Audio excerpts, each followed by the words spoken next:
Dulce, sweet. Sweet, good. Yeah, candy. Candy. When we thought of the name, we thought we wanted something that was fun and festive, feel good vibe, you know, because that's who we are. Who is a part of Dulce Upfront? 3 core members of Dulce Upfront are Abigail Jansen and Tony Carranza and myself. With our first project, Pinche, it started in a venue that was a 21 and over venue, so we knew that we wanted to offer more. We got traction with it and ultimately received well by people. We're actually trying to heal our community through arts and culture. We call ourselves the #rural superstars. Yeah. This cannot be done without the support of other folks and organizations in the community like yourself, you know. This event that we just did recently with the International Women's Day, there were 11 collaborators. It was inspiring and empowering and letting me know that us as a community, we need to come together and let our voices be heard. My name is Willie Lopez, and my reason for being here is very simply that it's an opportunity for learning and expanding our knowledge and our cultural intelligence when it comes to activities. And my granddaughter had a great opportunity to come over here today. There's a lot of thought that goes behind each one of these events, and I think that's really what makes us unique. Healing our community, building a better community, offering things to people that are not usually here in this area, you know, because we know that the Central Valley, Fresno, surrounding towns are, you know, underserved. We are trying to bridge some of the gaps in regards to arts and culture. It's always a collaborative approach. We can't build community without being and working in community with other folks. Any type of event we have, we're not going to be re-traumatizing people with the problems that are in our communities. We're going to be uplifting people with the power that we carry and building up upon that power that we carry. And then the arts and cultural piece, which is what really brings people together. Hello, I'm Jennifer Ellis. I attend Minarets High School. I also attend Fresno City College. And I came here kind of not knowing exactly what's going to go on. I know that they're going to talk about poetry, and I was just blown away. Breathtaking, the way that instead of looking at poetry as something so distant, that you can use it as a different way as activism, and you can learn something from it. In a different way, you can present something. I mean, if we in a classroom setting, a teacher did a poetry way, that would be amazing and more informative, I think. And this is a new way that my generation can take away and teach people. You know, we have people that come in that are over the age of 80 that go and collaborate with us, and we also have, you know, multi-gendered and multi-sexual environment as well. So you have folks that identify as straight and folks that identify as queer or genderqueer that come into that space, and it's a really beautiful experience for people to have. That it's refreshing. My name is Janine Nkosi, and I teach in the sociology department at Fresno State. And I attended today's event, and I am super inspired and excited about the strategies that I learned for connecting social issues and connecting education with art and performance.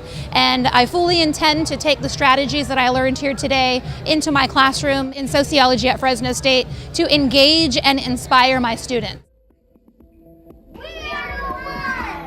As core members, me and Omer have children. We want to have our families involved in these things, and because we've spent a lot of time outside of the Central Valley, that was kind of the norm where, you know, there was these parties or these events, and it was always children prominent, or always elders prominent, and we just knew that that format would serve us well doing it here in the Central Valley. We feel very blessed that we have the opportunity to utilize our talents. We have the capacity to do it, and we have people in the community. It's elders, from elders to youngsters, organized groups, institutions that are rooting. It's like rooting us on, but it's like we see each other in ourselves, you know, reflection of each other. And why events like this need to happen? Honestly, because the community needs it. It benefits not just one particular scene, it benefits all the people, and that's what's really important, is bringing people together, not marginalizing any one group because of age, race, gender. Having community events like this really helps. It's fun, and it's safe, and it's clean. So, you know, I hope more things like this do happen around Fresno, because this city really needs healing, really needs togetherness, and this is a really great start. It really does bring the community out here, especially with a lot of younger people who have kids. And I know I have a lot of friends who are my age and who have kids, and I ask them like, hey, come out, you know, and usually it's no because they have their kids. And an event like this, they could bring their kids and have a good time. And it's something that really needs to happen more in Fresno.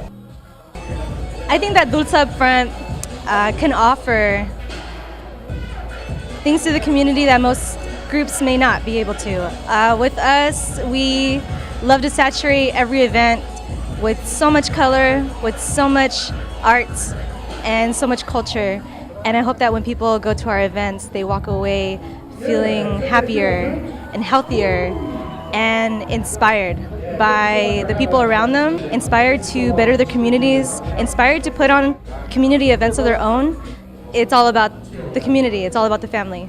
Indigenous reclamation is something that we are also trying to connect with, while we're also connected to the present, which for us is electronic dance music, social media, the internet world, you know, that kind of stuff. So it makes sense for us to be able to have the opportunity to be able to come into the Central Valley and perform, infusing what their indigenous culture, history with their also present reality electronic dance music. At this point, it's an alternative to other types of events happening in the community that are for adults that maybe have coming out of their speakers misogynistic, homophobic type of sounds. While we do not have that, we have conscious images projected on the wall. We've always known that was important to kind of have a multi-generational approach, because so many people were not doing that here in town. People who are relevant and who are important, they should be, coming through the Central Valley. Programs are going to grow because we're going to have more people to grow them with, and exposing their art to our community. So please check out what we're doing. Come to our events, support in any way you can. And of course, we're all on social media. You can always kind of check in with us with that.